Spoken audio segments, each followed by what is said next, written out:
Chytila som kapra za žiabre a nechala z neho odkvapkať vodu do vane. Potom sa mi zošuchol vyhrnutý rukáv na košeli, takže rybe zakryl lesklé oči. Dobrá aj tak. Pozerať v svojej obeti priamo do duše sa nevypláca. Ryby majú dušu celkom smiešnú. Malý rúžový vak, nafúknutý ako balón. Keď sme boli malé a tato nám ho kázal prepichovať, dobre som vedela, že to nie je len obyčajná pomôcka na nadnášanie. Ryby vraj majú hroznú pamäť. Asi ako chlap, keď sľúbi, že zavolá. Tak to majú vykompenzované touto dušou. Niesla som kapra pomaly do kuchyne, kde som mala na stole prichystané staré noviny. Párkrát som mu klepla nožom po vrchu hlavy a potom som preťala miechu. Sťahy jeho svalov zosilnili a ošpliechal najbližšiu stenu krvou, stekajúcou mu až ku chvostu.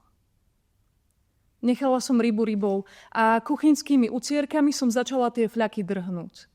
Bála som sa, že keď sa Marek vráti domov od rodičov a nájde krvavé šmuhy na stene, budeme mať po pokojných sviatkoch. Už aj tak som mala do starostí s vysvetľovaním, že chcem toho kapra zabiť, aby sme ho mohli jesť na štedrý deň. Otec mi ho dotrepal 23. A Marek sa nemal kde osprchovať. Opláchol sa teda v umývadle a prikázal mi, aby som sa kapra zbavila. Len čo dnes ráno vypadol k rodičom po zemiakový šalát a pupáky, dala som sa do zabíjania. Na tne som si spomínala, že kaprie kúsky by mali byť aspoň cez noc namočené v mlieku, aby toľko nepáchli. A táto maličkosť ma však nemohla odradiť. Vkladala som do toho mäkkého mesa priveľa nádeje.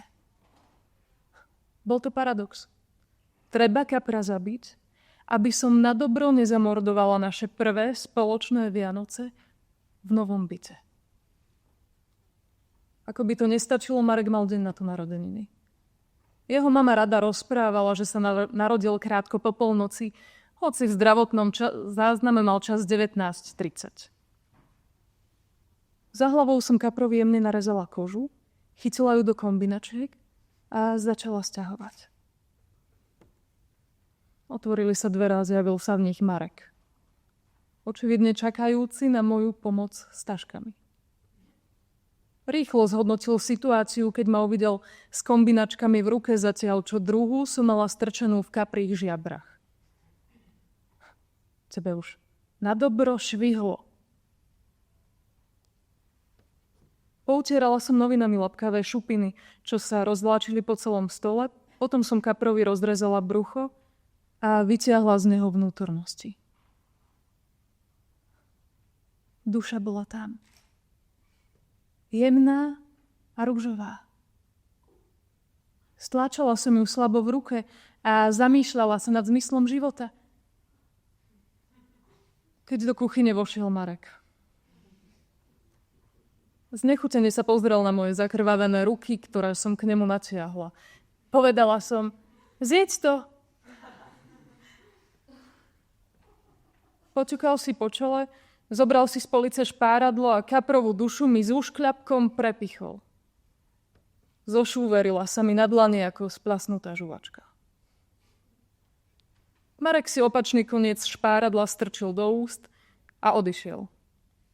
Do večere sa pri mne ani neukázal. Kapra som naporciovala a obalila.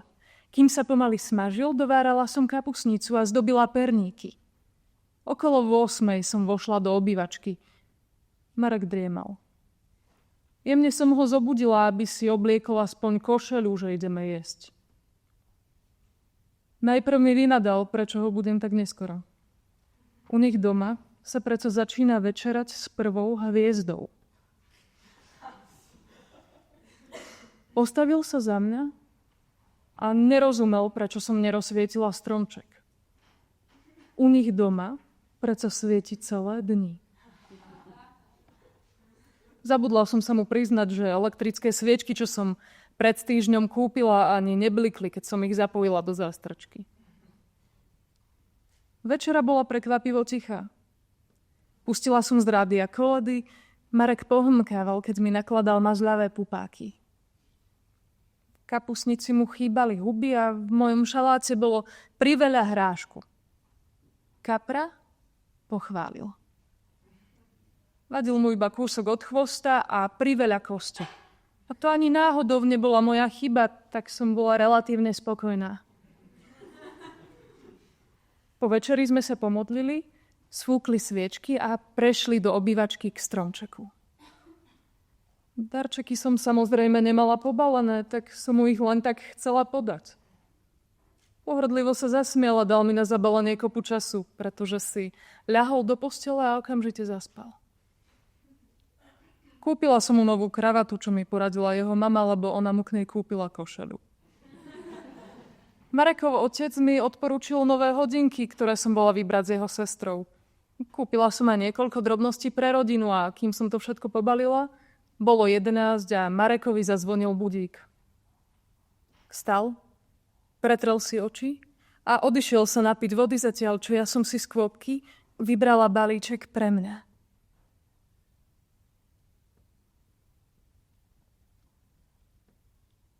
Z kuchyne sa ozvalo prudké nadávanie. A ja som stúhla. Pomedzi vulgarizmy som začula slova krv a stena. Marek sa prirútil z kuchyne a z celej sily mi jednu strelil. Hodilo ma pritom do stromčeka, ozdoby na ňom zahrkali. Vstúpila som pritom na jeho hodinky a pod náporom moje nohy praskli. Schytil ma za vlasy a odtiahol ma, aby som už nič nepostúpala. Na sprostosti. To by ťa bolo. Rybie duše, hlavy a šupiny. Napriahol sa ešte raz. Keď som mu v tom zabránila a z celej sily som do ňoho sotila. Spadol na zem. Udrúca hlavou o roh stola.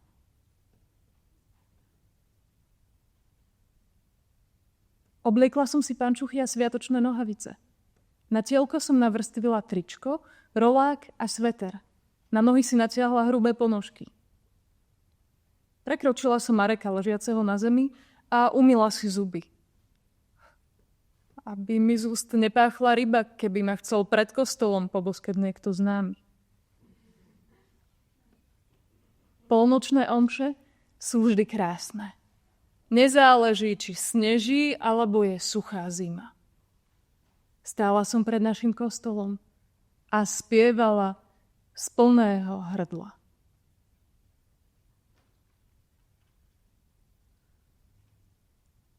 V noci sa mi sníval zvláštny sen.